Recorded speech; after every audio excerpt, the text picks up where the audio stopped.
Hi everyone, it's Michelle from Country Morning Creations. I am here sharing my June Traveler's Notebook. I do make myself a little journal every month and I do write daily in them. I don't keep it like a diary as much as it's a planner. So it's kind of a brain dump planner, if you will. I have my own unique way of doing things. I'll share that with you in a minute. But I'm really excited to share this cover. I confess I struggled. I didn't know what I wanted to do this month. I have been challenging myself to do things I've never done before.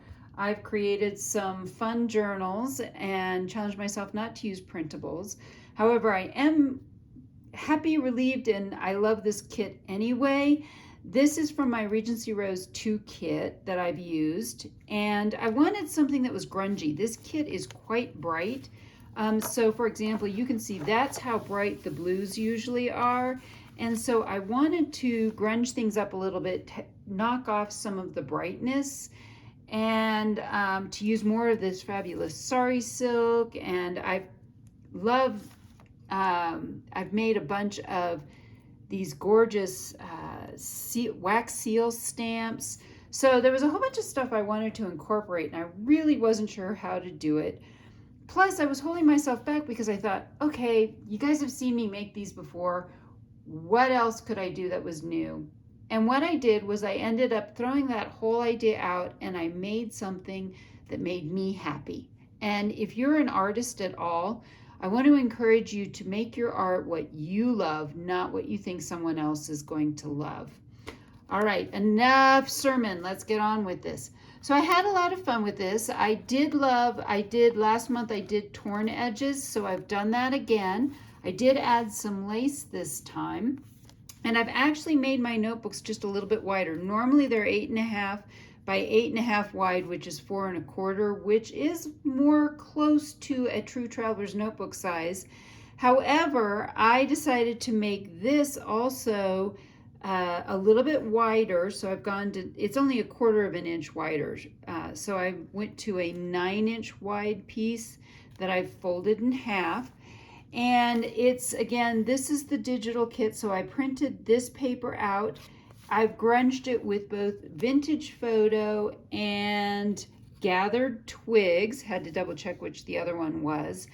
And then I've added a whole bunch of stuff to this. This was some beautiful lace that I had. And believe it or not, this is the back of a paper bag, a brown paper bag that I have. This is one of the journaling cards that comes with the kit. And I simply zigzagged around the edge of that and added this wax seal. And then here you'll see I have this gorgeous darker lace from Hobby Lobby. And then this is some sari silk. And then I added a little Tim Holtz safety pin. I just love that. So this is pretty standard if you've seen my journals before. If you haven't, I have an entire playlist that has all of my journals.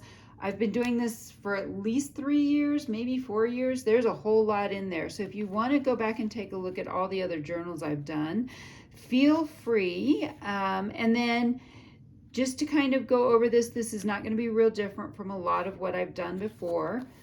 I do a cover page. So this is my June cover page. I use stickers from Planning Janny.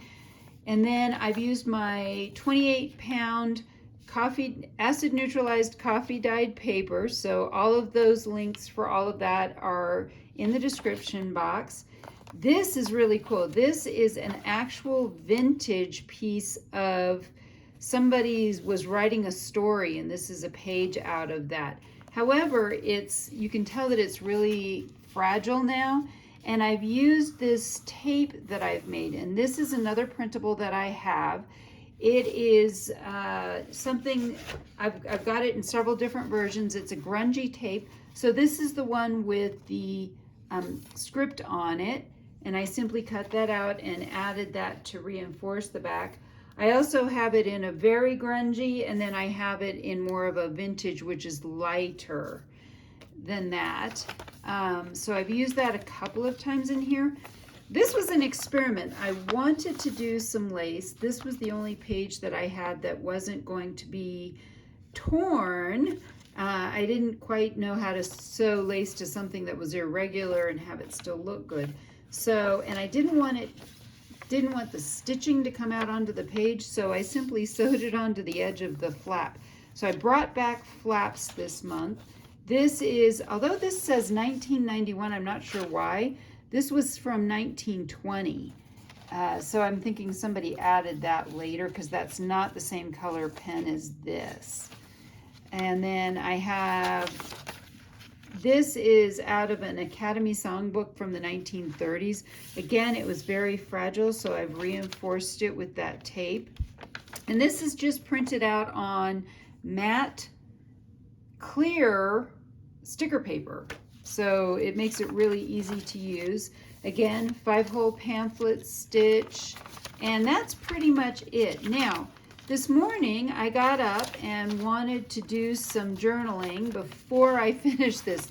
I did procrastinate quite a bit and did not finish this. So what I've done, I'm gonna grab it real quick here. What I did was I grabbed more of that paper that I had and I went ahead and journaled on it in here. I'm going to go back and add this now and just show you how you can use some of this tape as well to add kind of a vintage Scotch tape feel to your projects. And so it's actually, you get 3 different pieces that work. And again, like I said, if you want super grungy, there's that option. If you want less grungy, there's that option. And if you want something a little bit more fun, I do have also the ones that have the script on it. So I'm going to glue that in. That was my journaling for today. Then I think for the bottom piece, I am going to grab just some of this with the script on it. And I do have, this was part of a kit. This is the stamp pair of scissors from Fiskars, and it was part of a kit. And I love the way it looks when I cut the edge like that. And I think I'm just going to put about that much. I just want a small piece of this tape to tape on across the bottom. And I find this sticker paper, oh, you know what? Yeah, this sticker paper is kind of challenging to cut. I'm going to try flipping this over and seeing if I can't get that to work easier. And then again, I don't know if you know this trick, I bend back a corner and it peels right off. But I'm going to tape this little bit down here. And now you'll see how good that grungy tape is. I did use that on the front in 2 places as well. But I love it with the little bit of that kind of thing. And I've also cut it in 2 different sizes. This is a 1/2 inch and this is 3/4 of an inch. Obviously you can cut it to whatever width you would like. So I think I'm going to use a slightly bigger piece, maybe up here at the top. There we go. And I think for some reason it works better when I cut it on upside down. For whatever reason. I do use the Avery tape that is recommended by Nick the Booksmith, and so she recommended it first and I use that. Now I do like to put a little bit of a collage on each page. I'm going to go ahead and take a moment and grab my sticker papers. I cut these out, I print them out, and then I cut them out using my I have a scan and cut, Canon scan and cut. So I think maybe I was going to think about using one of these pictures, but I think I'm just going to throw a couple of pieces across the top here. And I'm going to start with a little bit of washi tape as a background. I love doing that. Let me see if I can get this started. There we go.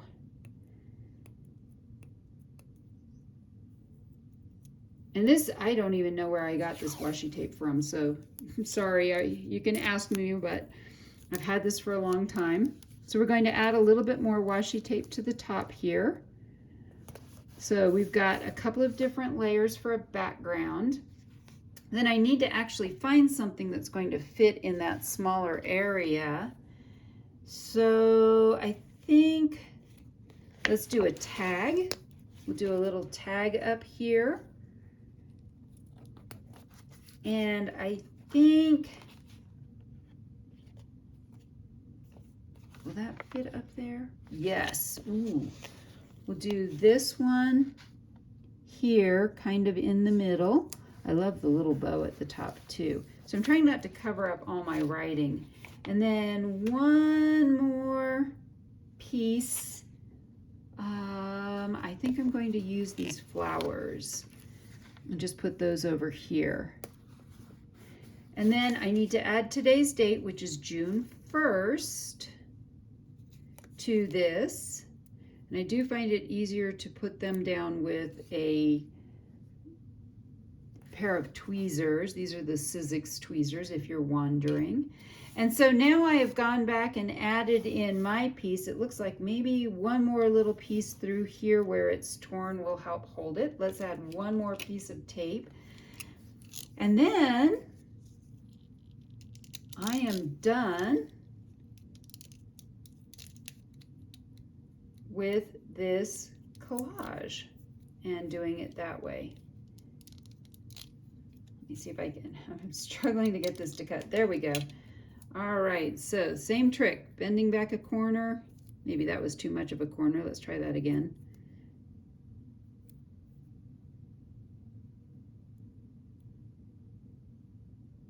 There we go. So I'm going to add a little bit more tape just to this section right here to hold that down. So I hope you have enjoyed my flip through, and it is time to move this into my reusable book cover. So this is how I do it. I decided instead of making full journals, hardcover journals every month, that I would simply make a reusable book cover. So I have my reusable book cover.